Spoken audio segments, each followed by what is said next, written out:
Tuhan Yesus, kami cinta padamu Tuhan.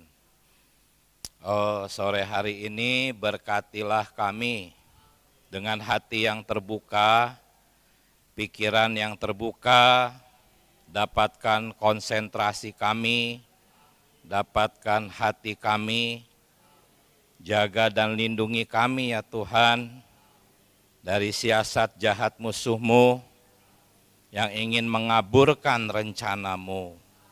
Biarlah kami boleh melihat masa depan dunia dengan terang benderang hari ini. Terima kasih Tuhan, kami berdoa di dalam nama Tuhan Yesus Kristus. Haleluya, amin. Amin. Ya saudara-saudari, semenjak pandemi, kita di pemulihan Tuhan telah banyak memberitakan perkara kerajaan 1000 tahun. Ada banyak rekamannya, ada banyak pembahasan yang lengkap. Ya. Tetapi, saudara-saudari, saya melihat ada tantangan ya, agar pemberitaan ini bisa diterima, yaitu keyakinan teologis yang sudah terlanjur tertanam di dalam para pendengar.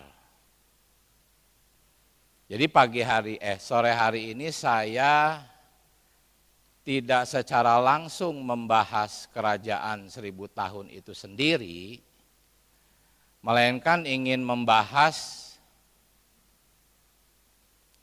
tafsiran-tafsiran tentang kerajaan 1000 tahun dan memberikan suatu arahan agar kita bisa memilih tafsiran yang sesuai dengan firman murni. Supaya pemberitaan tentang kerajaan 1000 tahun yang sudah diberitakan sejak pandemi oleh kita di pemulihan Tuhan itu menjadi efektif. Ya, semoga hari ini tuh semacam penawar racun gitu ya.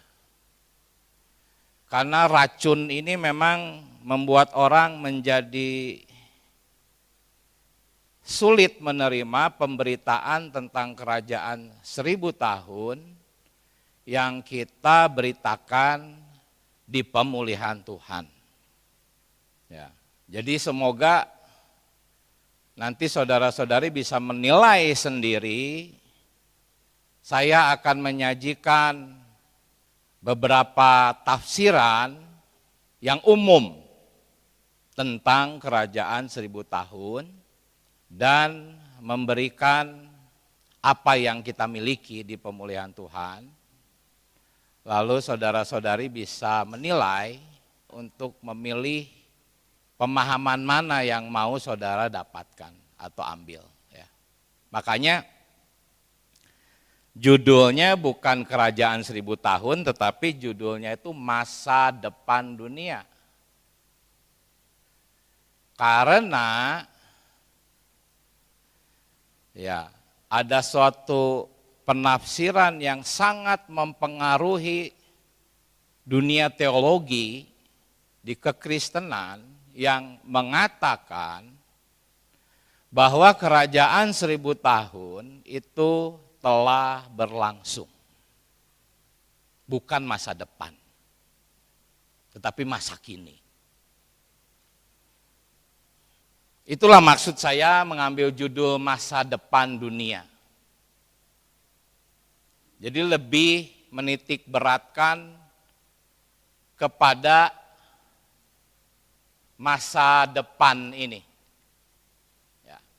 Bahwa kerajaan 1000 tahun itu adalah masa depan, bukan masa kini.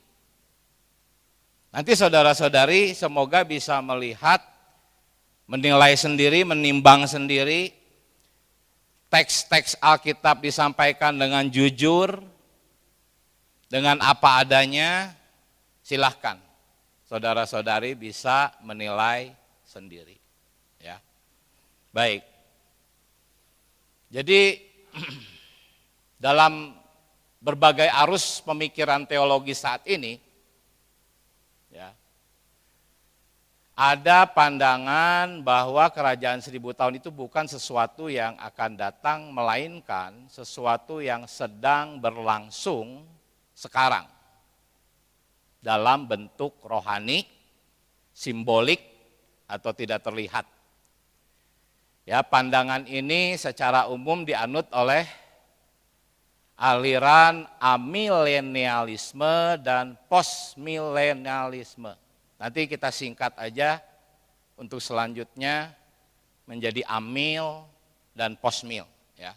Saya tidak akan menyebutkan nama-nama denominasinya karena bukan itu tujuan saya, tetapi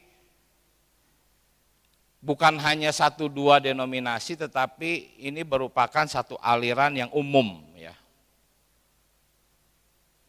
Sebelumnya saya mau sampaikan juga bahwa cara pendalaman Alkitab kita di sini adalah,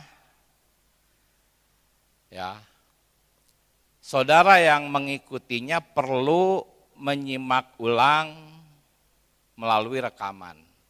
Kenapa? Karena saya di sini hanya menyajikannya dengan cepat. Tetapi semua yang tertulis di sini, di layar dan di rekaman, itu penting. Tetapi kalau dibacakan semua, akan terlalu lama. Jadi saya menyampaikannya dengan cepat, dan memang cara untuk mendalaminya adalah dengan menyimak ulang rekamannya. Kalau tidak, sulit. Ya, makanya jangan heran kalau nanti saya bacanya cepat, disingkat, dan cepat berlalu. Karena poin-poinnya sangat banyak, dan memang tidak semua saudara-saudari bisa menerima ini, hanya yang benar-benar ingin menuntut.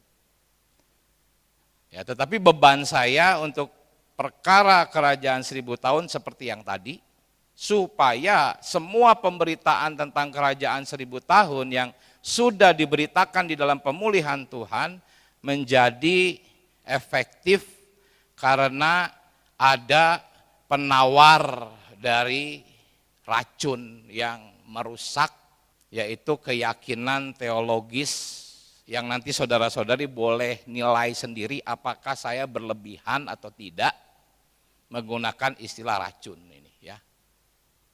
Baik. Nah, jadi sebetulnya ada 3 aliran. Dari 3 aliran ini banyak bentuk-bentuk di masing-masing aliran ini, ya. Yaitu amil, postmil, dan premil. Ya. Jadi amil di sini, A di sini tuh tanpa, artinya tanpa milenium. Maksudnya bukan tidak percaya ada kerajaan 1000 tahun, maksudnya tuh aliran ini tidak mempercayai kerajaan 1000 tahun secara harfiah di masa yang akan datang. Karena mereka berpikir hari inilah masa kerajaan 1000 tahun itu. Kalau postmil, kata pos di sini yaitu setelah, ini mengacu kepada kedatangan Yesus setelah milenium. Tetapi sama pemahamannya postmil ini, yaitu mileniumnya sedang berlangsung hari ini. Begitu, ya. Nah, sedangkan premil itu adalah kedatangan Kristus itu akan terjadi sebelum kerajaan 1000 tahun. Baik. Nah, sekarang kita melihat sekilas, ya, saudara-saudari, bahwa 2 golongan ini, amil dan postmil, itu tidak mempercayai kerajaan 1000 tahun secara fisik, tidak. Ya, bagi mereka kerajaan 1000 tahun itu adalah suatu simbol pemerintahan rohani yang sekarang sedang berlangsung. Ya. Jadi frase 1000 tahun itu ditafsirkan bukan 1000 tahun, tetapi satu masa yang panjang saja, gitu. Dari semenjak kebangkitan Tuhan Yesus sampai kedatangannya kembali kelak. Itulah masa panjang yang disimbolkan oleh frase 1000 tahun. Jadi bagi dua golongan ini, kerajaan 1000 tahun sudah digenapi. Ini. Nah, ayat-ayat yang ditafsirkan sebagai kerajaan 1000 tahun ini sudah digenapi. Ini saya cantumkan di sini, tapi saya tidak akan baca detail. Ya, saya hanya baca yang ditandai warna merah. Ya, seperti kerajaan Allah sudah dekat, kerajaan Allah itu sudah datang. Ya, sebetulnya inilah yang kita pelajari di dalam pemulihan Tuhan sebagai realitas kerajaan surga, yaitu hidup gereja. Tetapi ditafsirkannya oleh dua golongan itu sebagai kerajaan 1000 tahun yang sudah berlangsung. Ya. Kemudian ayat-ayat yang mengatakan hari ini Kristus sudah memerintah dalam kerajaannya. Ya. Nanti saudara-saudari bisa simak lewat rekamannya ayat-ayat ini. Kemudian kerajaan ini bersifat rohani, bukan duniawi. Itu semua kita pelajari di dalam pemulihan Tuhan bahwa ya memang hari ini itu kerajaan rohani tetapi bukan kerajaan 1000 tahun. Ya. Hanya mereka tafsirkannya karena kerajaan itu memang rohani dan sudah berlangsung hari ini, maka inilah kerajaan 1000 tahun. Ya. Lalu ada ayat-ayat yang mengatakan orang percaya sudah masuk ke dalam kerajaan itu. Itu memang jelas. Ya, kalau kita mempelajari perkara kerajaan di dalam berita-berita dalam pemulihan Tuhan, kita bisa memisahkan bahwa memang ada perbedaan antara realitas kerajaan surga dengan kerajaan 1000 tahun. Ya. Baik, nah sekarang kita melihat aliran premil yang menafsirkan kerajaan 1000 tahun secara literal, yaitu masa depan yang nyata, bukan masa kini. Masa depan yang nyata setelah kedatangan kali kedua Kristus. Pemerintahan di kerajaan 1000 tahun itu oleh premil dipercayai sebagai sesuatu yang fisik, ada di bumi. Tuhan Yesusnya sudah terlihat secara fisik, mengenakan tubuh kemuliaan yang dia pakai ketika dia naik. Demikian juga dengan anak-anak Allah pemenang, secara fisik di bumi ini memerintah. Nah, ketika kita mengatakan ini, memang kita seringkali disamakan dengan saksi Yehova. Karena saksi Yehova tidak menganut amil dan posmil. Bagi mereka kerajaan 1000 tahun memang fisik. Ya, tetapi kita sama sekali berbeda. Kita bukan saksi Yehova. Hanya dalam hal ini mereka ada samanya sedikit. Ya. Nah, saudara-saudari, aliran premil ini sebetulnya dianut oleh gereja mula-mula, ya, dan diperkenalkan oleh murid-muridnya para rasul, yaitu abad pertama sampai abad ketiga. Ini bapak-bapak gereja, Ireneus, Justin Martir, Tertullian. Ini menganut pandangan ini, tetapi belum sistematis gitu. Ya. Sampai akhirnya di abad ke-19 ya, muncullah seorang yang bernama John Nelson Darby. Ya, dia mengembangkan konsep premil Ini secara signifikan. Hanya sebelum ini, saya harus menyampaikan bahwa abad 1 dan ketiga itu gereja mula-mula menganut premil ini, yaitu kerajaan 1000 tahun terjadi secara literal. Nah, mulai abad keempat masuklah amil, ya, dan postmil menyusul, dan akhirnya ini menjadi lebih populer, ya, yaitu yang menganggap kerajaan 1000 tahun itu simbolis. Sudah terjadi. Sampai akhirnya muncullah John Nelson Darby. Sebelum Darby, premil itu masih bersifat umum, belum terstruktur, belum ada pemisahan zaman-zaman. Periode-periode itu belum ada. Ya, saya lewat singkat saja. Nah, ajaran Darby ini menjadi dasar dari Scofield. Dua orang inilah, ya, Darby dan Scofield, yang membawa pengaruh besar menyebarluaskan sistem premil dispensasional. Kalau premil di awal masa gereja masih premil klasik, gitu. Ya. Bahwa apa? Mereka mengajarkan Tuhan itu bekerja dengan cara yang berbeda di setiap periode sejarah. Jadi Scofield ini menyusun sistem Darby dalam bentuk ringkas, praktis, dan populer. Kemudian ada lagi Robert Goffett, D.M. Penton, dan G.H. Pember. Ya, dapat dikatakan mereka tuh melihat lebih jauh lagi. Ya, mereka sangat dipengaruhi oleh G.N. Darby. Mereka memang tidak membangun sistem dasarnya, tetapi menggali lebih dalam, memperkaya, mempertajam, meneruskan penemuan awal dari Darby ke penerapan yang lebih praktis. Ya. D.M. Penton ini menekankan bahwa masalah 1000 tahun itu adalah masalah upah, bukan keselamatan yang umum.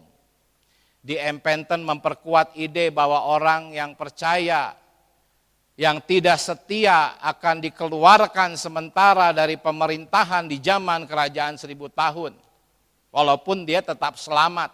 Ya. Sedangkan Pember itu mencakup bukan hanya zaman Israel dan gereja yang dipisahkan oleh Darby, tetapi Pember melihat bukan hanya zaman gereja dan Israel, tapi seluruh zaman, bahkan para malaikat, makhluk-makhluk sebelum Adam, dan rencana kekal Allah yang tersembunyi. Jadi ini sejarah premil, saudara-saudari, ya. Sampai akhirnya muncullah saudara kita, saudara Watchmeni. Ini kutipan dari buku sejarah gereja yang kita keluarkan di Pemulihan Tuhan. Ya, selain mempelajari Alkitab dengan baik, saudara Watchmeni juga membaca buku-buku rohani. Ya, khususnya buku-buku dari golongan The Brethren, kaum persaudaraan. G.N. Darby itu termasuk dari kaum persaudaraan ini. Ya, saudara kita juga membaca buku-buku D.M. Penton, Robert Goffett, dan G.H. Pember. Ya. Juga untuk zaman-zaman dari Mackintosh dan William Kelly. Ya. Inilah saudara kita melihat lebih lengkap lagi. Ya. Nah ini saya tidak akan bacakan semua. Saya hanya ingin memberitahu bahwa melalui saudara Watchmeni ada banyak poin-poin yang dipulihkan, ditemukan. Dan dalam konteks kerajaan 1000 tahun, itu saya sudah kasih yang warna kuning ini. Lebih kaya lagi melihat perkara realitas kerajaan surga dan perbedaannya dengan kerajaan 1000 tahun. Nah, sampai akhirnya saudara Lee juga muncul Istilah yang kita gunakan ya, bukan premil. Kita melihat ekonomi Allah. Jauh lebih lengkap, jauh lebih detail, jauh lebih maju. Jadi kita bukan aliran premil. Kita ini adalah orang-orang yang berada dalam ekonomi Allah. Kita melihat ekonomi Allah. Ya memang dalam hal kerajaan 1000 tahun. Saudara-saudara kita di depan berpijak kepada tokoh-tokoh premil. Ya. Ini sedikit saja. Nanti masih kita akan masuk ke dalam fakta-fakta Alkitab, saudara-saudari harus bisa menilai. Ya. Mana yang mau saudara pilih. Tetapi jangan menganggap bahwa perkara kerajaan 1000 tahun itu hanyalah perkara teologis saja. Hanya soal perbedaan tafsir saja. Tidak, saudara-saudari. Jangan menganggap itu. Mempelajari kerajaan 1000 tahun, menurut saudara-saudara kita yang di depan, itu akan apa? Akan mempengaruhi dan akan berdampak secara langsung ke dalam kehidupan praktis kita, saudara-saudari. Apa nilainya kalau hanya sekedar perbedaan tafsir, ilmu tafsir, tafsiran mana yang lebih baik? Gak ada nilainya, buat apa? Sasaran kita di dalam pemulihan Tuhan adalah melalui kebenaran kerajaan 1000 tahun, itu akan membawa dampak ke dalam kehidupan kita sehari-hari, saudara-saudari.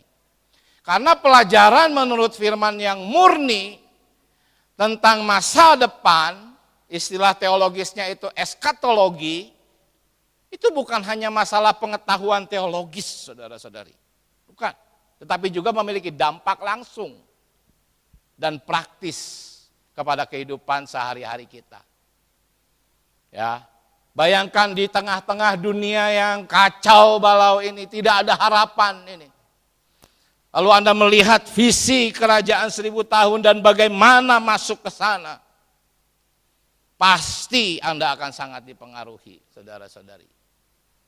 Semoga Tuhan memperlihatkan firman yang murni.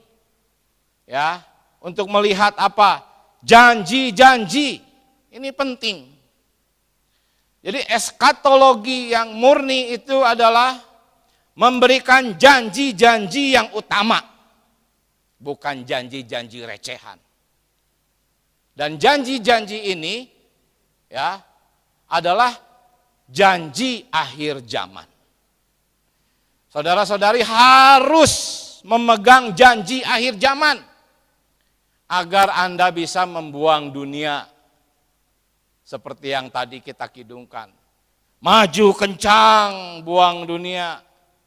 Bagaimana bisa maju kalau Anda tidak punya janji akhir zaman? Dan janji yang paling utama adalah apa? Anda diserupakan dengan Kristus di dalam roh, jiwa, dan tubuh. Itu janji utama, ini janji yang kita kejar. Buat apa kita hidup makmur di bumi, sehat di bumi, tetapi janji ini tidak dapat digenapi sebelum kedatangan Tuhan. Kalau setelah kedatangan Tuhan, setelah masa kerajaan 1000 tahun, pasti digenapi. Tetapi yang kita kejar adalah sebelum kerajaan 1000 tahun, kita dapatkan janji ini. Apa? Menjadi serupa dengan Kristus. Ya. Caranya apa? Caranya adalah dengan bertumbuh dalam hayat. Pengajaran tentang kerajaan 1000 tahun yang tepat dan murni, itu ajaran pelengkap, saudara-saudari. Kita kan pelajaran kita yang paling penting apa? Pelajaran tentang hayat. Hayat inilah yang membuat Anda bertumbuh menjadi serupa dengan Kristus, mencapai janji akhir zaman. Tetapi kalau tidak ada janji di masa depan tentang kerajaan 1000 tahun, nggak lengkap.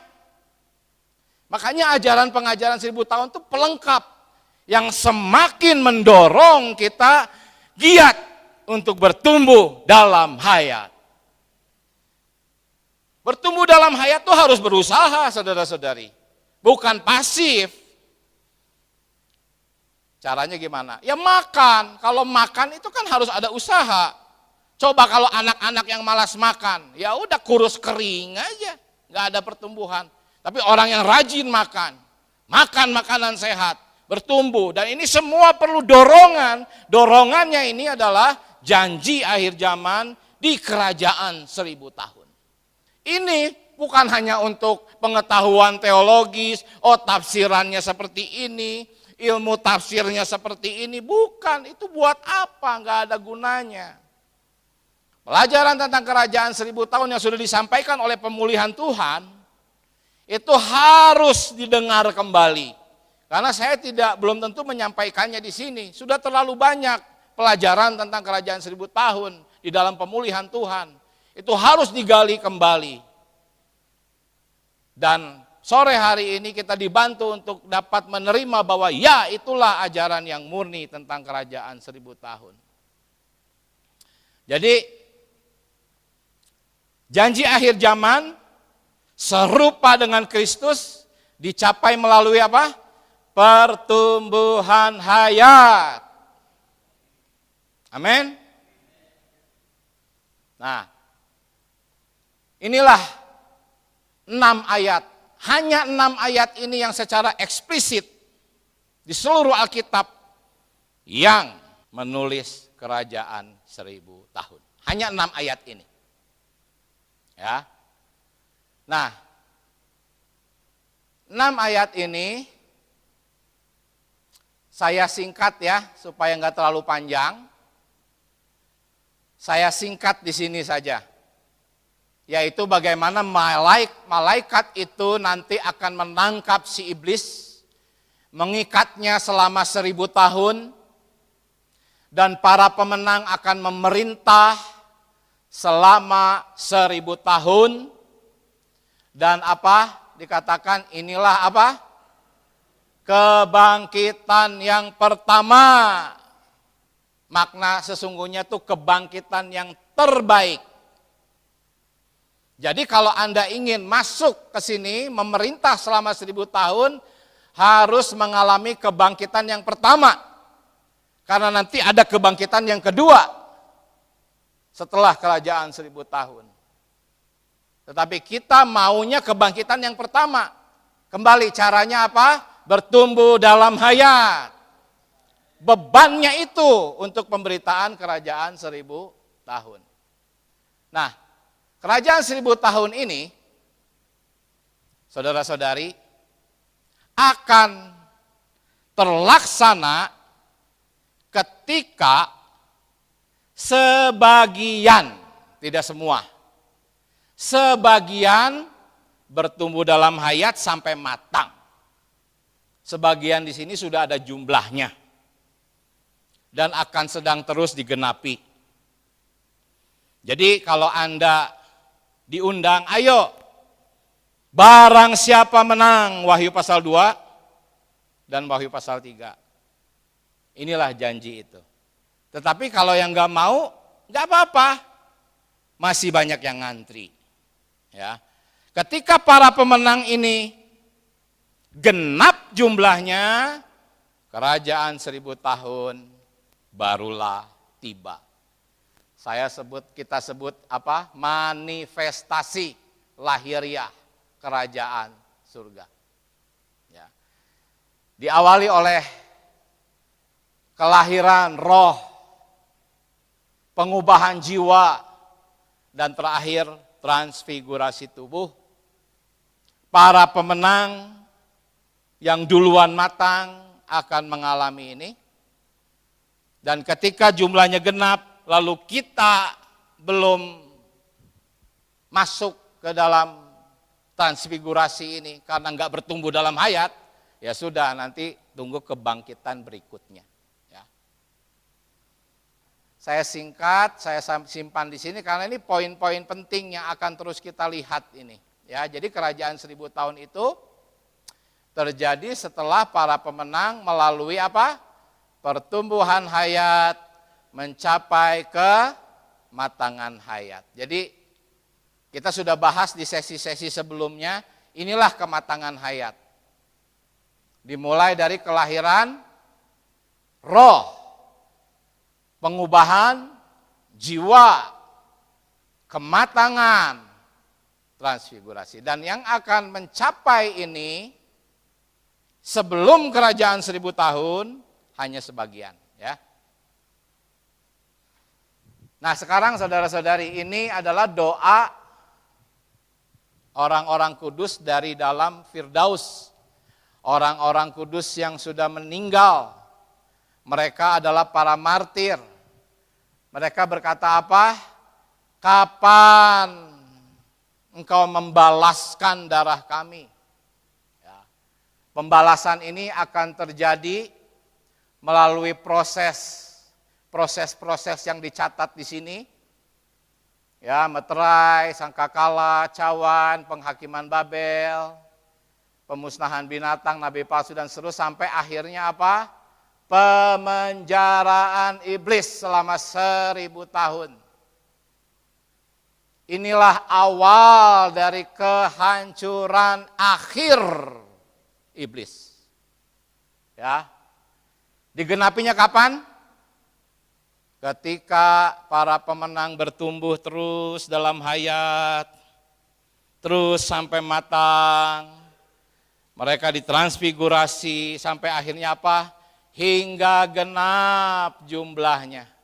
Ya. Hingga genap jumlahnya. Dan terakhir, mereka yang dibunuh pada masa kesusahan besar, itulah yang akan menggenapi jumlahnya. Ketika kesusahan besar datang, sebagian dibunuh karena mempertahankan iman, merekalah yang menggenapi jumlah pemenang itu. Ya.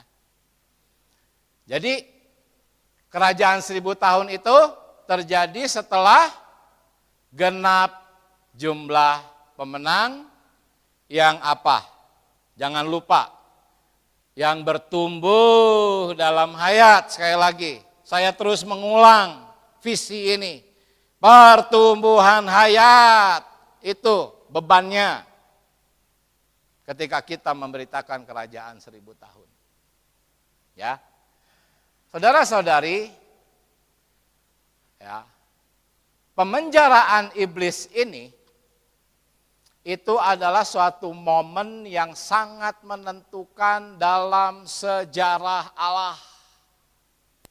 Ya, di mana iblis diikat, di mana?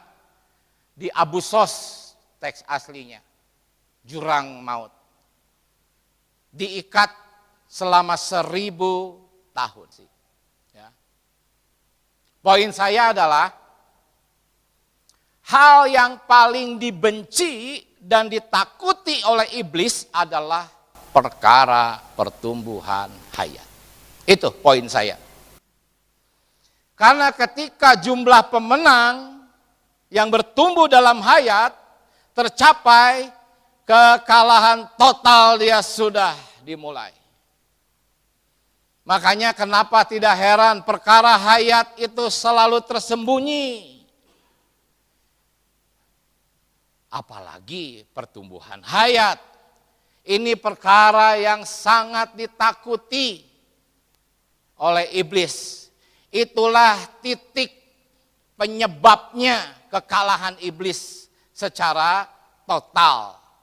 Dimulai dari pemenjaraannya. Semoga saudara-saudari terkesan. Inilah sasaran iblis.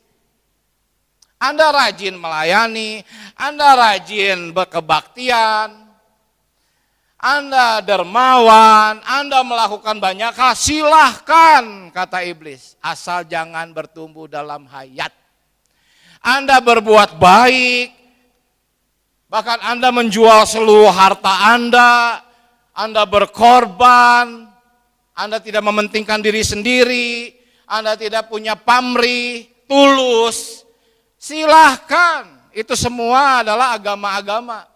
Silahkan. Asal jangan bertumbuh dalam hayat. Makanya perkara hayat itu disembunyikan benar-benar. Silahkan Anda beritakan soal hayat. Betapa kita menemukan tembok yang besar, membentur. Sulit orang memahami tentang hayat. Tetapi kalau Anda melatih roh Anda kuat, Anda perkasa, bisa Anda menjadi terang bagi saudara-saudara kita mengenai hayat. Sekali lagi, perkara hayat, pertumbuhan hayat, inilah sasaran serangan iblis. Ya. Jadi saudara-saudari, jurang maut di sini itu sangat ditakuti oleh iblis dan pengikutnya. Di dalam Lukas pasal 8 ayat 31, mereka memohon dengan ketakutan agar tidak dilemparkan ke Abu Sos ini. Ya. Dan saya tahu ini juga yang dikuatirin oleh iblis. Iblis itu makhluk yang penuh dengan kekhawatiran. Dan yang paling dia khawatirkan adalah pertumbuhan hayat kaum beriman, digenapinya jumlah para pemenang. Ya. Jadi pada peristiwa itu, bukan hanya kekalahan total saudara-saudari, tetapi itu suatu aib bagi iblis. Ya.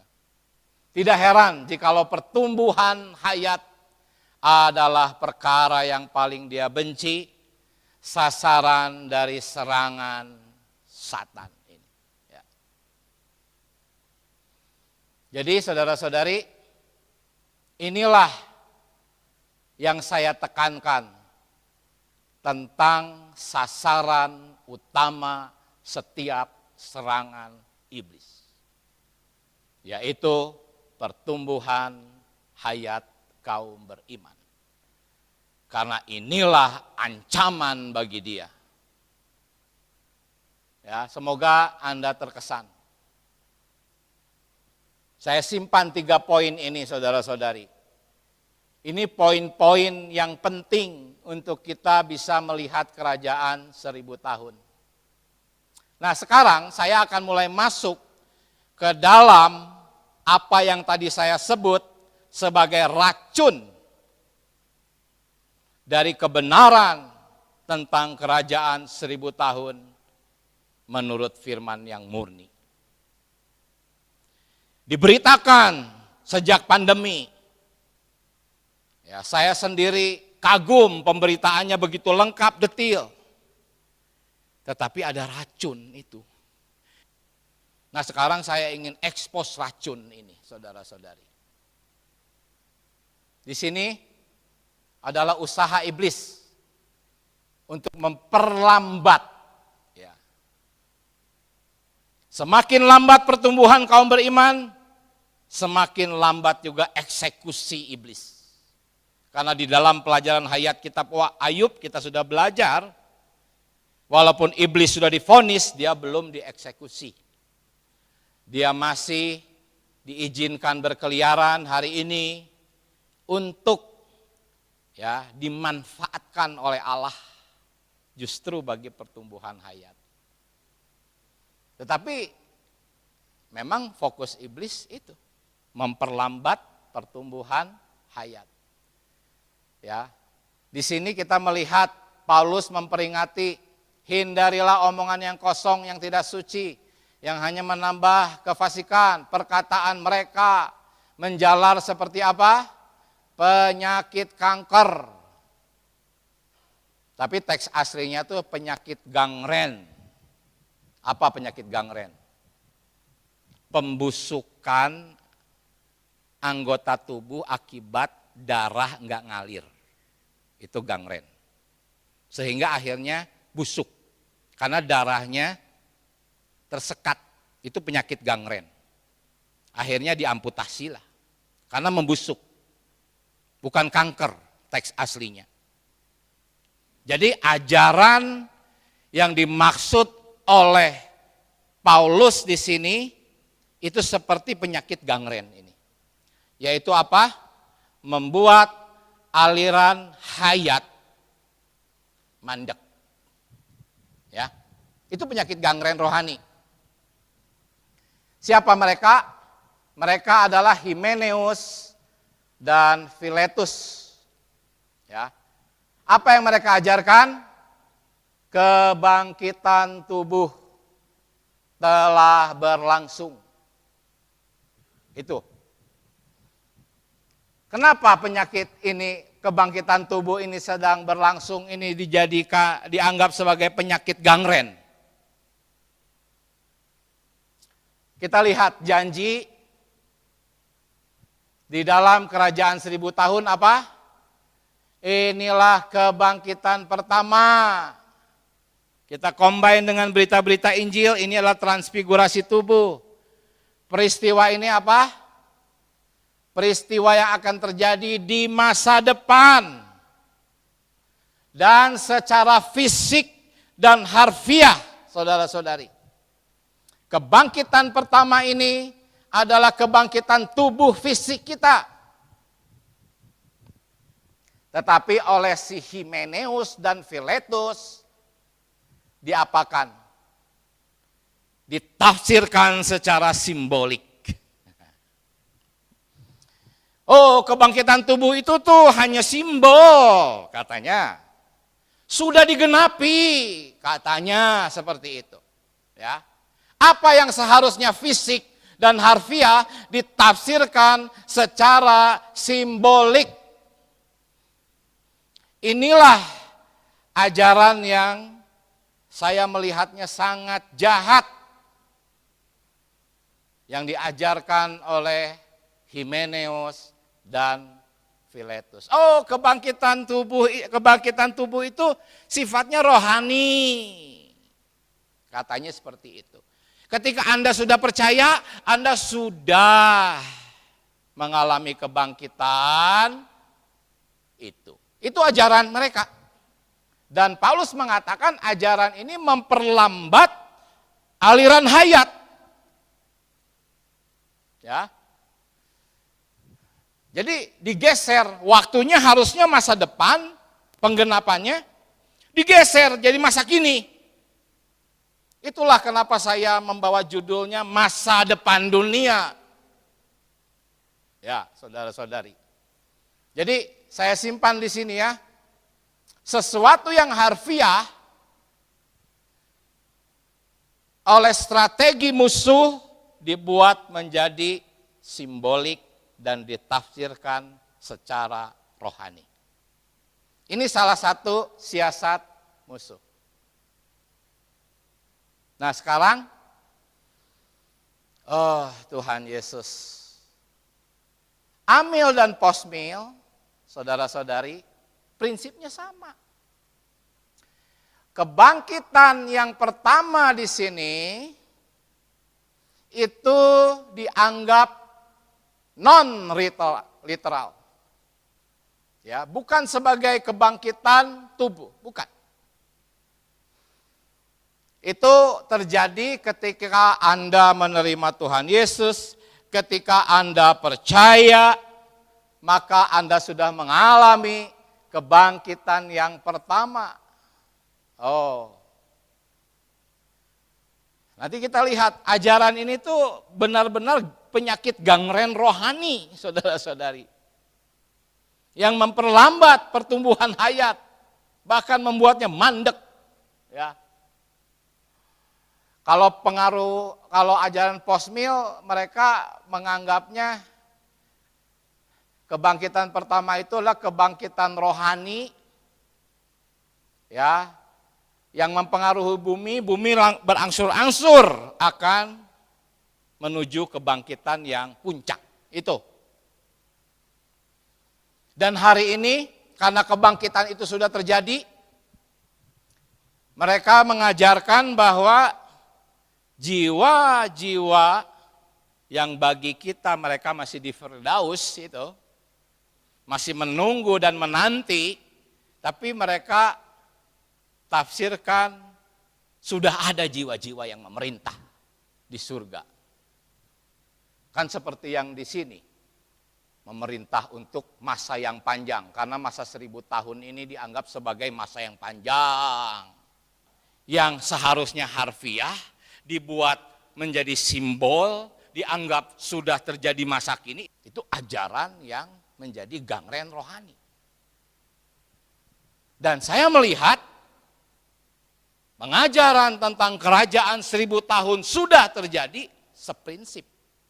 Walaupun amil dan posmil tidak dikategorikan aliran sesat, tidak. Enggak sama dengan Himeneus dan Philetus, ya. Tetapi prinsipnya di poin tentang kerajaan 1000 tahun ditafsir secara simbolik, dianggap sudah terjadi seprinsip dengan ajaran Himeneus dan Philetus yang menganggap kebangkitan tubuh sudah terjadi. Dan itu sangat dikecam oleh Paulus. Nah, saudara-saudari, saya hanya akan membaca yang kuningnya aja ya. Karena panjang kalau saya baca semua. Ini dari 96 perkataan sehat tentang prinsip menafsirkan Alkitab. Jadi penafsiran ini harus dikendalikan oleh peraturan, hukum, dan prinsip yang jelas. Kita tidak bisa menafsirkan dengan cara ini atau itu, dengan cara apapun yang kita senangi. Ya. Bagian ini saya tidak akan bacakan, saya tampilkan hanya supaya bisa Anda baca nanti ketika Anda mengulang berita ini. Ya. Nah, ini yang penting saudara-saudari. Ini perhatikan. Prinsip pertama, harus menafsirkan sedapat mungkin secara harfiah. Itu prinsipnya. Ketika menemukan ayat-ayat seperti Wahyu 21:6, tetap peganglah prinsip pendekatan harfiah sebagai langkah awal. Ya. Kenapa? Karena ketika Allah memberikan ilham kepada manusia untuk menulis Alkitab, Allah itu inginnya mempermudah, bukan mempersulit. Buat apa Allah inkarnasi coba? Ada namanya prinsip inkarnasional, yaitu Allah ingin dipahami oleh manusia. Pegang prinsip ini. Cuman kan ada mungkin saudara-saudari gemar lihat orang kebingungan ya. Kalau ada teka-teki, teka-teki nih. Lalu teka-teki disampaikan, Anda bingung, senang ya lihat orang kebingungan ya. Allah enggak seperti itu. Allah itu punya satu kebenaran yang tinggi, bahasa yang ilahi, tetapi dia berinkarnasi, lalu menggunakan bahasa, dia turun tingkat, karena dia menganggap kita sebagai anak-anak kecil, harus sesederhana mungkin. Jadi konsep ini membuat kita harus melakukan pendekatan awal, yaitu melakukan metode penafsiran secara harfiah terlebih dahulu. Hanya ketika apa yang ditafsirkan secara harfiah itu kelihatan bodoh dan mustahil, barulah kita berdoa. Oh Tuhan, apa ini? Contohnya, Tuhan berkata, akulah pintu. Gak mungkin kita tafsirkan secara harfiah. Maka kita berdoa. Tetapi kalau ayat-ayat yang jelas, kalimatnya lurus, tidak ada kata-kata seperti atau bagaikan gitu ya, nggak ada kata-kata semacam itu. Sedapat mungkin, termasuk Wahyu 21 dan 6, harus ditafsirkan secara literal dan harfiah. Ya. Kecuali itu kelihatan mustahil. Contohnya, iblis digambarkan seperti seekor naga, kepalanya 7. Tidak ada penyebutan iblis di sana, hanya naga. Nah, itu baru lakukanlah penafsiran secara simbolik. Tetapi di sini tidak ada, saudara-saudari. Ya. Iblis disebutkan namanya secara langsung. Kata-katanya sangat sederhana. Tidak ada suatu kiasan yang ekstrim. Tidak aneh kalau ditafsirkan secara harfiah. Maka tidak boleh kita langsung seenak udel gitu menafsirkannya secara simbolik. Ini prinsip. Ya. Lengkapnya saudara-saudari bisa baca ini. Sekarang udah ada AI, gampang, uji saja. Inilah yang dianut oleh kebanyakan para penafsir Alkitab yang rendah hati, bertanggung jawab, dan tulus. Ya. Sebab kalau segala sesuatunya langsung ditafsirkan secara simbolik, wah itu bisa ada tafsiran-tafsiran liar gitu. Oh, saya mendapatkan perasaan bahwa ayat ini tuh begini maknanya. Oh, saya dapat mimpi, ayat ini begini maknanya. Jadi liar, tidak boleh. Itu yang diajarkan di dalam 96 perkataan sehat.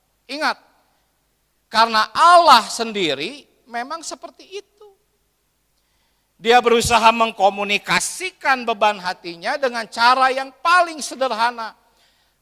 Jika tidak disampaikan secara simbolik, tidak boleh ditafsirkan secara simbolik. Tidak boleh.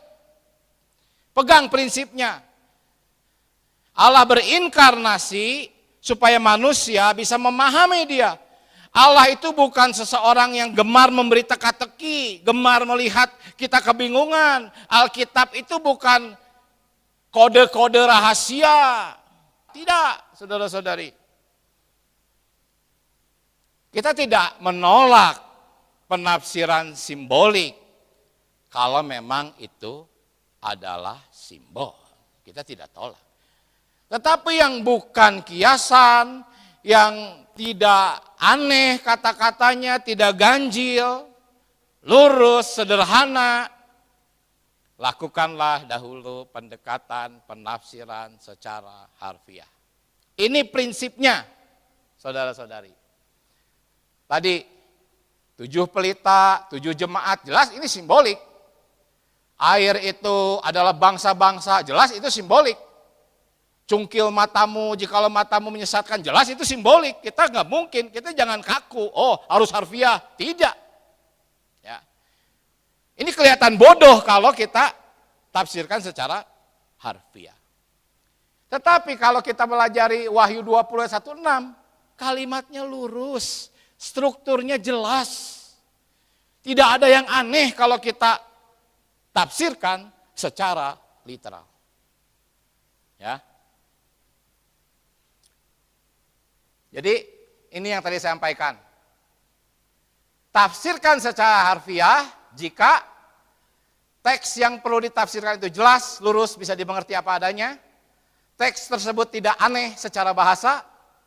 Catatan peristiwa tanpa ada penanda bahwa maknanya tidak literal. Seperti kata seperti atau bagaikan. Ini adalah pendekatan yang bertanggung jawab, rendah hati, dan menghormati firman Tuhan sebagaimana yang tertulis. Ya. Contohnya, anak darah mengandung, ini literal, digenapi secara literal. Mesias lahir di Bethlehem, literal. Walaupun ini nubuat sifatnya. Ya. Kita tidak menolak simbolis, tafsir simbolis, tetapi jangan tergesa-gesa gitu. Jangan merohanikan yang dimaksud harfiah. Jangan harfiahi yang memang berupa simbolis. Itu poinnya. Tetapi saya melihat ada banyak pengajar-pengajar Alkitab, penafsir-penafsir Alkitab yang tampil sebagai ahli pemecah kode. Bangga. Semua dia buat sebagai simbol, lalu dia tampil sebagai seorang ahli pemecah kode. Dia sampaikan firman Tuhan itu sulit dipahami. Kita harus dekat dengan Tuhan. Untuk apa? Akhirnya dia menguasai jemaat. Contohnya aja, kita tahu kan ada banyak tokoh-tokoh aliran sesat. Dikultuskan sedemikian. Sampai akhirnya masuk penjara. Karena hobi apa? Hobi merohanikan sesuatu yang harfiah. Banyak pengajar-pengajar seperti itu. Jadi seenak udelnya aja. Oh, dia dapat mimpi ini, dia dapat perasaan ini, dia tafsirkan. Kita tidak boleh seperti itu. Kita harus rendah hati. Tuhan datang berinkarnasi untuk menyederhanakan apa yang sulit. Jangan kayak pejabat-pejabat korup. Kalau bisa dipersulit, kenapa dipermudah? Jangan gitu itu. Allah itu mempermudah, bukan mempersulit. Oh Tuhan Yesus. Ya, jadi resikonya kalau langsung merohani, yaitu mengaburkan maksud asli, jatuh ke dalam subjektivitas ekstrim. Oh bagi saya ya artinya seperti ini.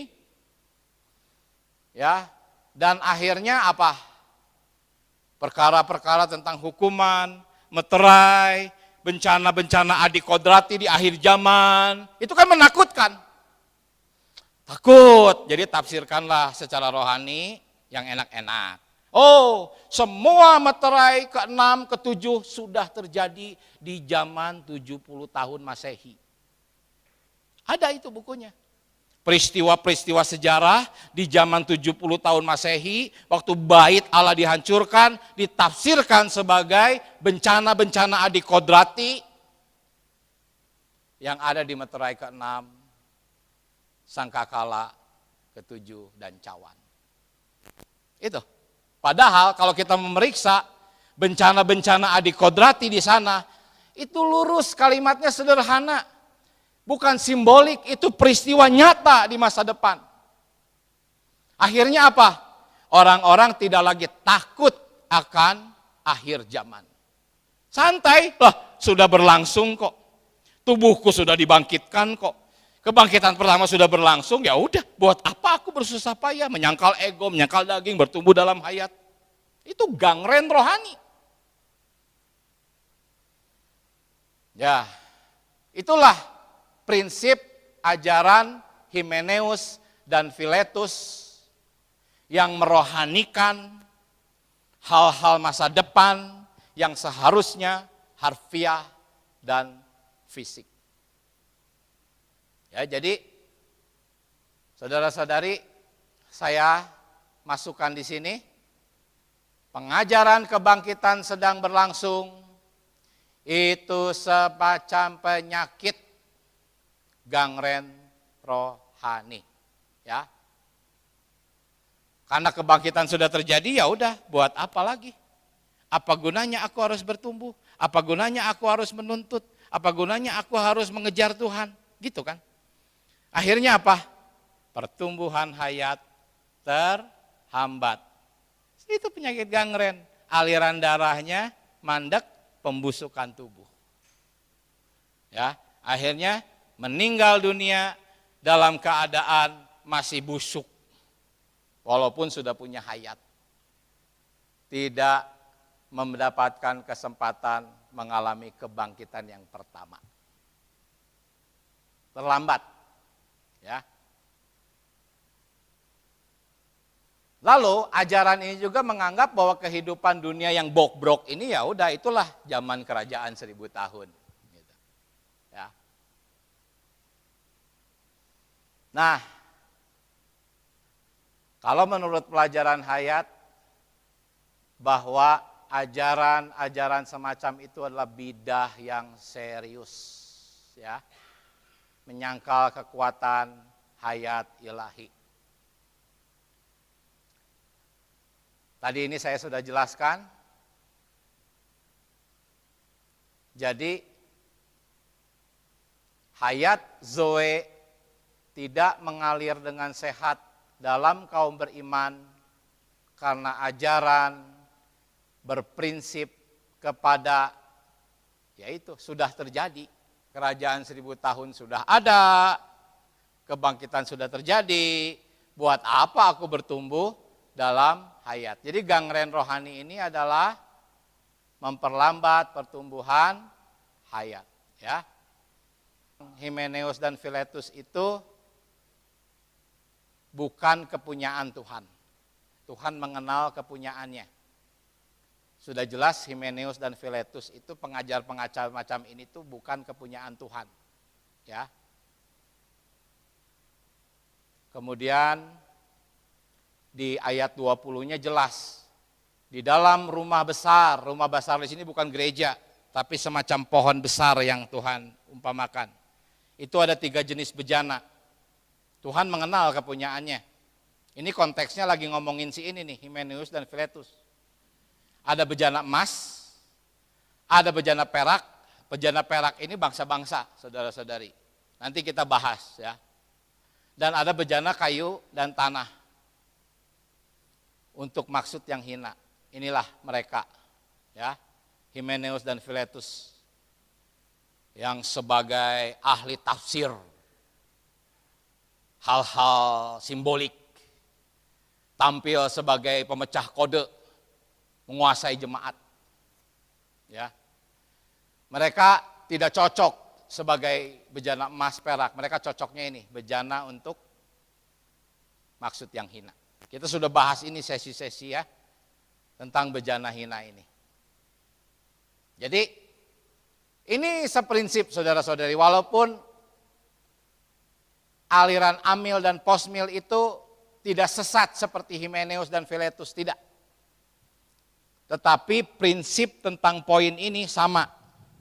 Penyakit gangren rohani. Ajaran Himeneus dan Filetus ini sekarang muncul dalam yaitu kerajaan 1000 tahun sudah berlangsung. Keserupaan utamanya apa 2 jenis ajaran ini? Menafsirkan peristiwa masa depan yang seharusnya fisik dan harfiah menjadi sesuatu yang sudah berlalu dan bersifat rohani semata.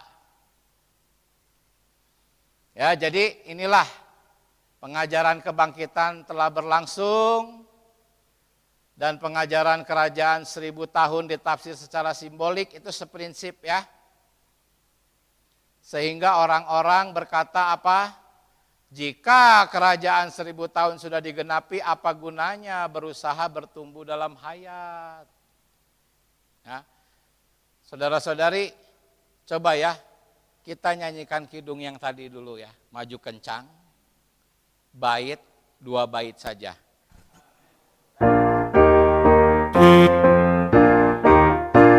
Maju kencang lewat pandang suami sabar pada Kristus maha mulia langkahku ke depan terjanglah haleluya maju nyok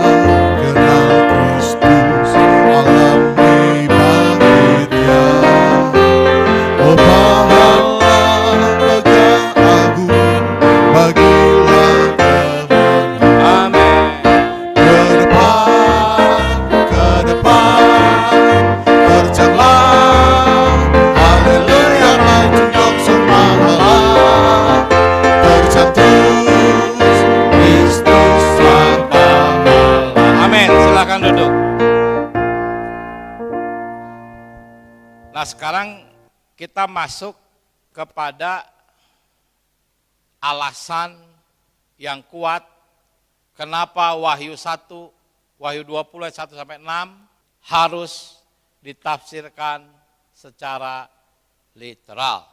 Kita lihat ya, sekarang kita akan lakukan pendekatan yang berimbang dan bijaksana terhadap Wahyu pasal 20 ayat 1 dan 6. Saya kembalikan kepada versi lengkapnya ya.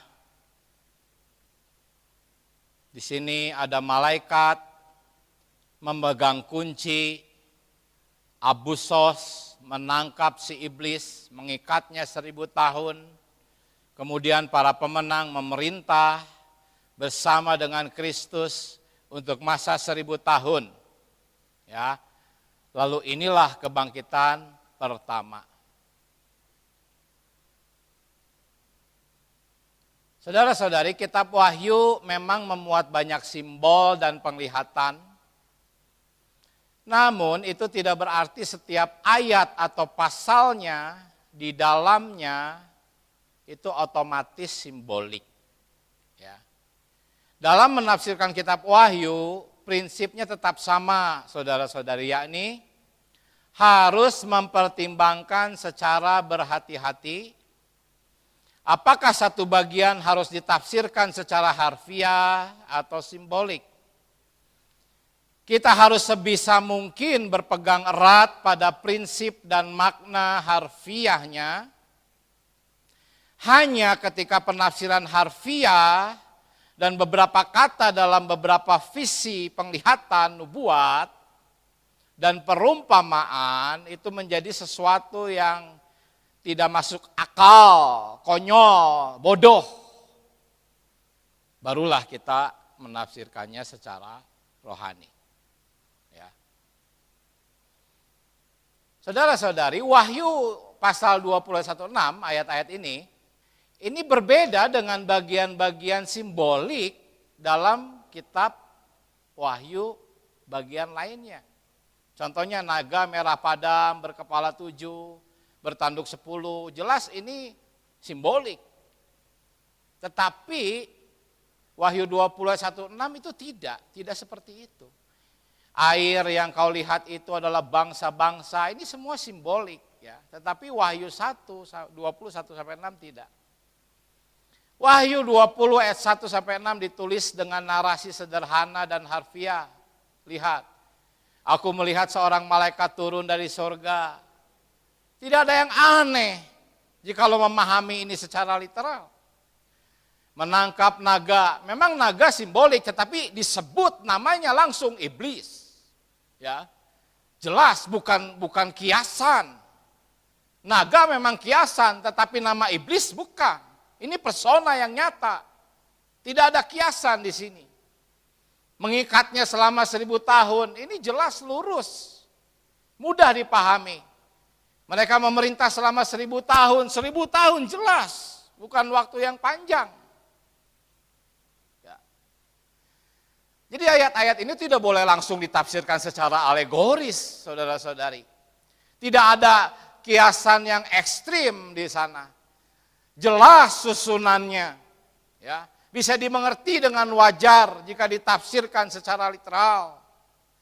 Gaya bahasanya lurus, bisa dimengerti dengan masuk akal. Sangat literal, tidak ada kata penanda bagaikan, seperti, enggak ada. Ya, makna literalnya itu tidak aneh, tidak ganjil, tidak mustahil, dan tidak terlihat bodoh. Dan yang terpenting itu tidak bertentangan dengan wahyu ekonomi Allah. Ya. Lihat, tokoh-tokoh dalam ayat-ayat ini disebut secara langsung. Iblis, malaikat, orang-orang kudus.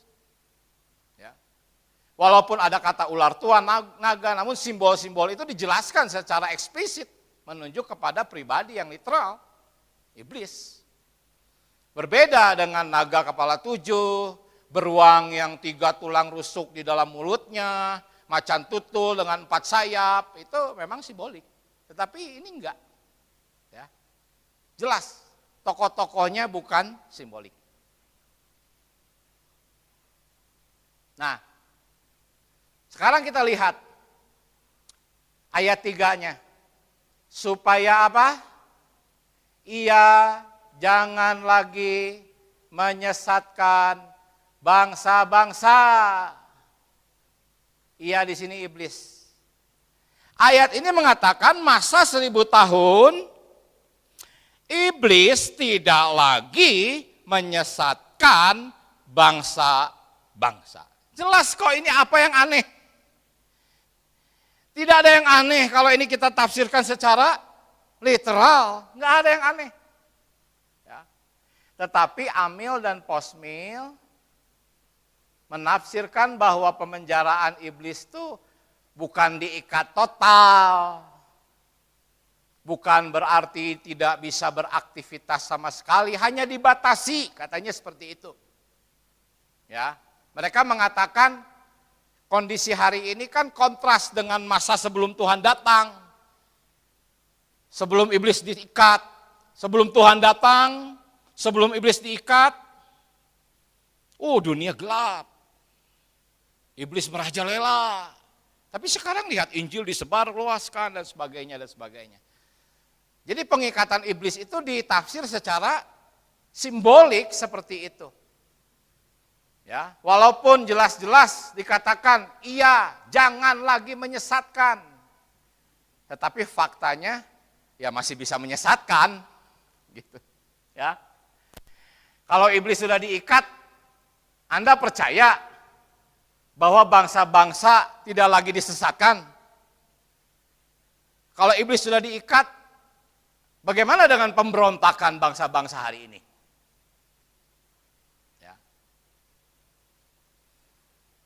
Jelas, teks Yunaninya kalau Anda pelajari, saya tidak ada waktu untuk mengupas, tetapi teks Yunaninya supaya ia jangan lagi menyesatkan bangsa-bangsa itu bersifat total. Bukan sebagian yang dianggap oleh Posmil itu berangsur-angsur katanya. Masa damainya itu berangsur-angsur gitu. Tetapi tidak. Ya. Agar iblis tidak menyesatkan, itu adalah tujuan yang langsung dari tindakan membelenggu dan mengurung setan. Artinya apa? Selama ia dibelenggu, ia tidak bisa menyesatkan. Jika ia tidak bisa menyesatkan, tidak ada penyesatan.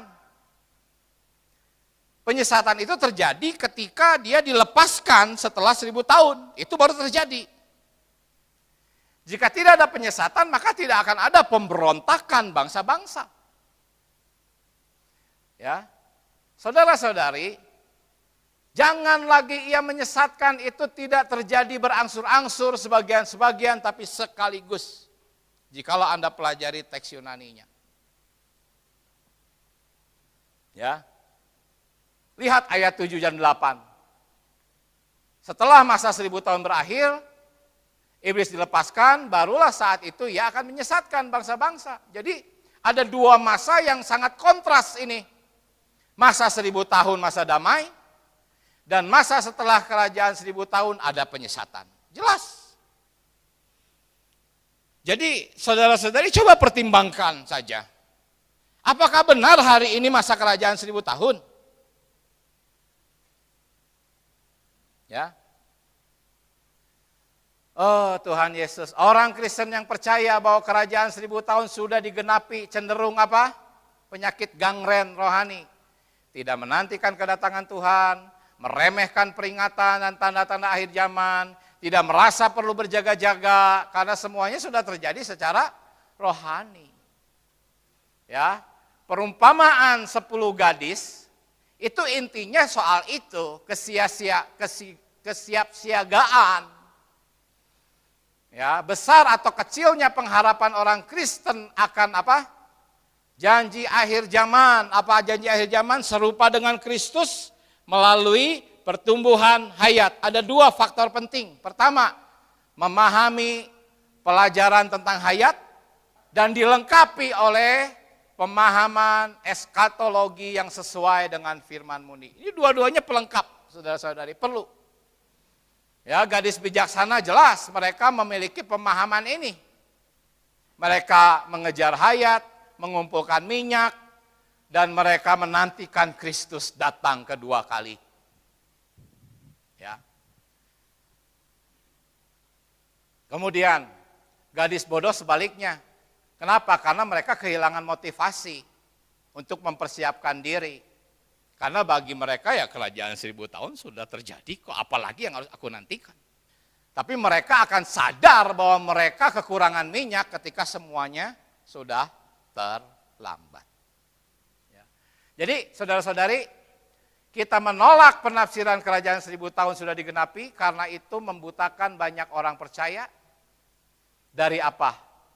Apa yang kata Galatia 1:4, bahwa dunia sekarang itu jahat. Bukan kerajaan 1000 tahun. Kerajaan 1000 tahun itu tidak ada kejahatan. Hanya nanti di endingnya aja sebentar, penyesatan, Gog dan Magog. Inilah penyakit gangren rohani, saudara-saudari. Kerajaan 1000 tahun sudah terjadi sehingga orang-orang seperti gadis bodoh. Sama-sama, karena itu berjaga-jagalah, sebab kamu tidak tahu hari maupun saatnya. Jadi berita ini seperti yang tadi saya sampaikan di awal, untuk meneguhkan para pendengar berita-berita kerajaan 1000 tahun yang disampaikan di tengah-tengah kita dalam pemulihan Tuhan. Jikalau orang bisa menilai, sebetulnya masih banyak persiapan saya karena agak santai kemarin, hampir 1 bulan saya persiapan ini, banyak sekali bukti-bukti konkret mengapa kita harus menafsirkan kerajaan 1000 tahun secara literal. Nah, semoga racun yang melemahkan kaum beriman untuk mengejar pertumbuhan hayat ini bisa ditawarkan oleh berita ini. Karena setiap berita kerajaan 1000 tahun disampaikan, seharusnya kan, pahala akhir zaman, meraja kerajaan 1000 tahun. Syaratnya adalah pertumbuhan hayat. Harusnya kan begitu. Terdorong, giat maju, maju kencang, lempar dunia, kan harusnya gitu. Tetapi dipatahkan, itu mah simbolik. Kerajaan 1000 tahun sudah terjadi. Saya sudah meninggalkan penafsiran harfiah macam itu. Seperti itu ya. Itulah gangren rohani. Prinsip pengajaran bejana hina itu. Himeneus dan Filetus. Amin. Baik, mohon maaf sedikit agak panjang. Mungkin ada beberapa saudara-saudari mau menanggapi, silakan. Puji Tuhan, terima kasih Saudara Diki. Ini tadi kita kan belajar diterangkan mengenai tentang janji-janji Tuhan tentang akhir zaman ya.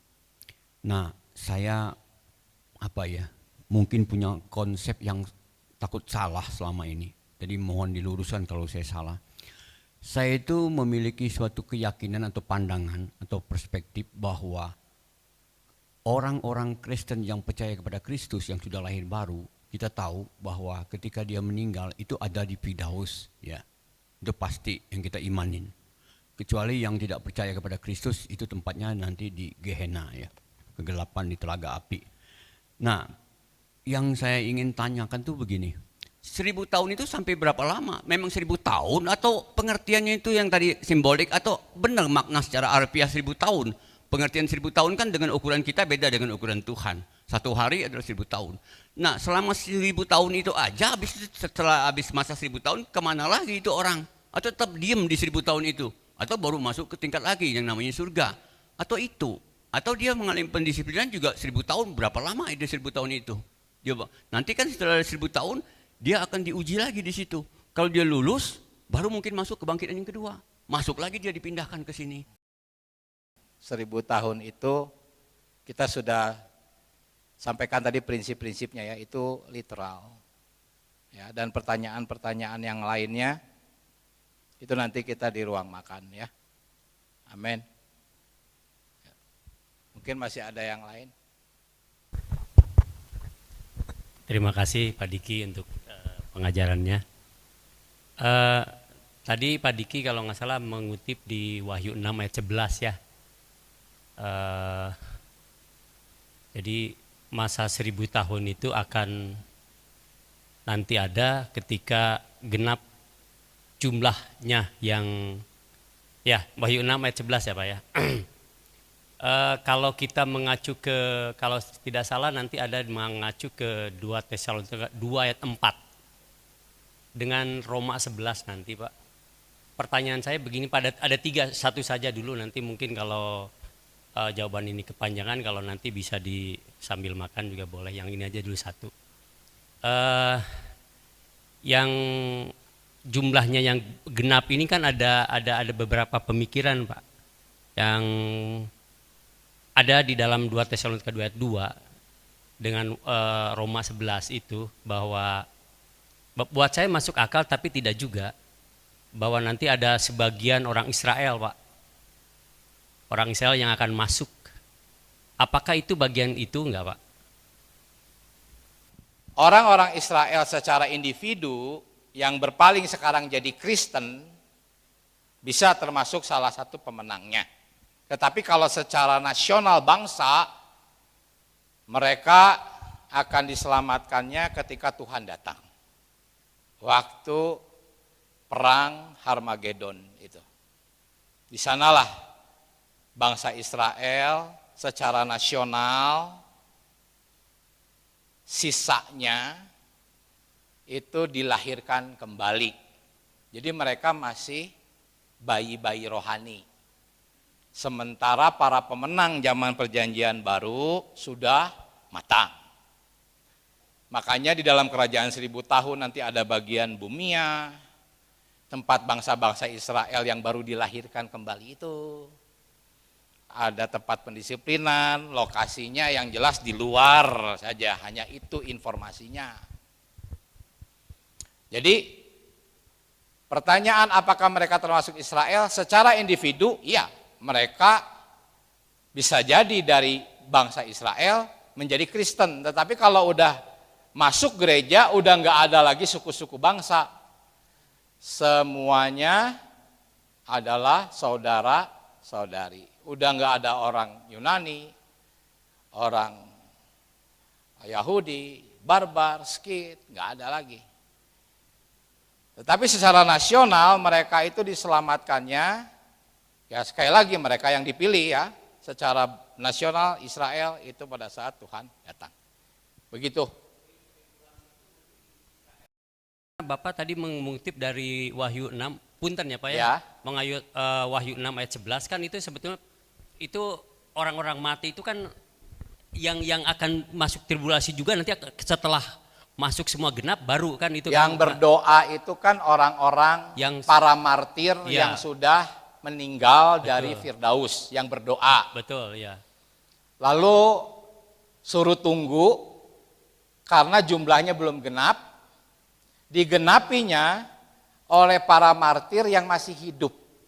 Masuk Di tribulasi. masa kesusahan besar tapi dibunuh di masa kesusahan besar itu.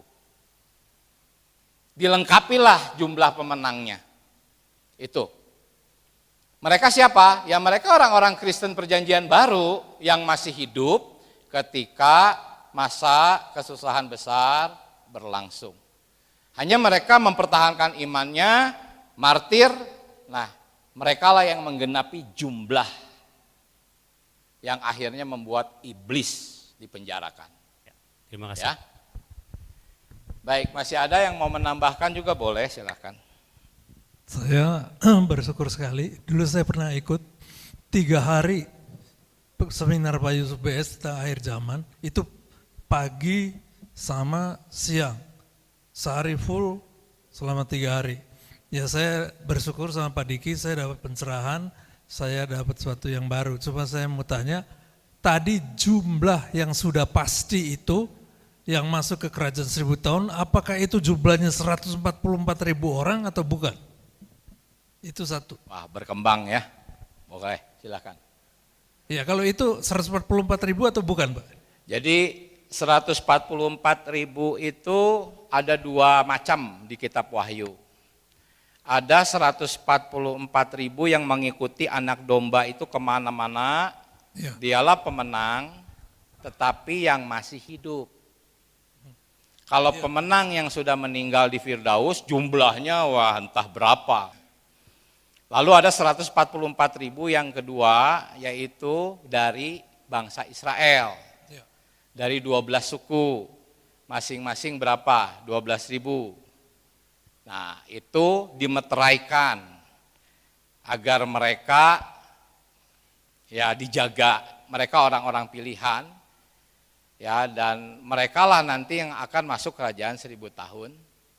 Ya, saya belum terlalu banyak mendalaminya. Apakah yang di Sakaria yang bertobat itu ketika Tuhan datang perang Harmagedon, apakah termasuk yang 144.000 itu atau beda lagi? Nanti kita sama-sama Ya, bahas. terima kasih. Ya.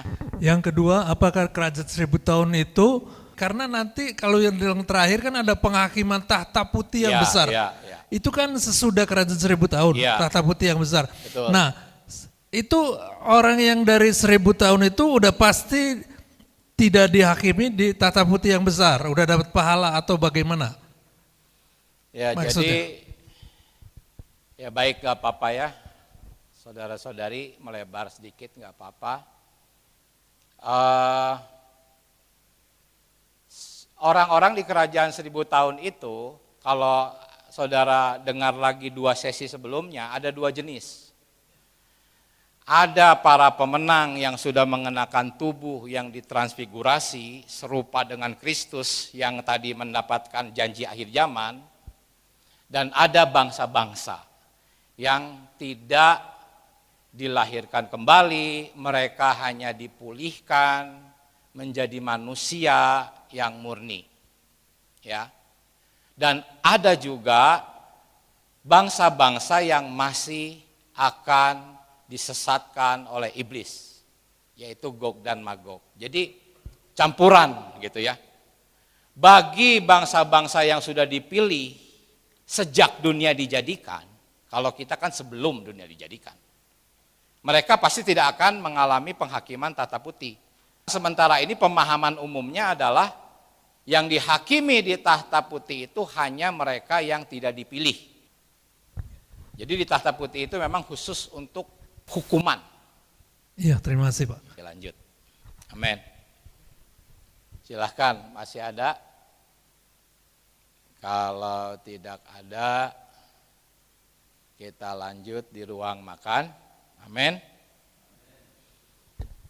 Mari kita berdoa. Tuhan Yesus, biarlah apa yang kami bahas malam hari ini boleh membawa dampak kepada pertumbuhan hayat kami, Tuhan. Oh Tuhan Yesus, tujuan kami, sasaran kami adalah bertumbuh di dalam hayat oleh dorongan pengajaran masa yang akan datang, nasib dunia.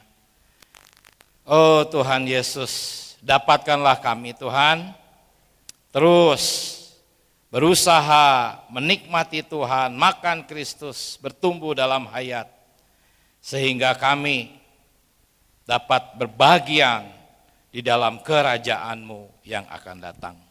Terima kasih Tuhan Yesus, di dalam nama Tuhan Yesus kami berdoa. Haleluya, amin. Puji Tuhan.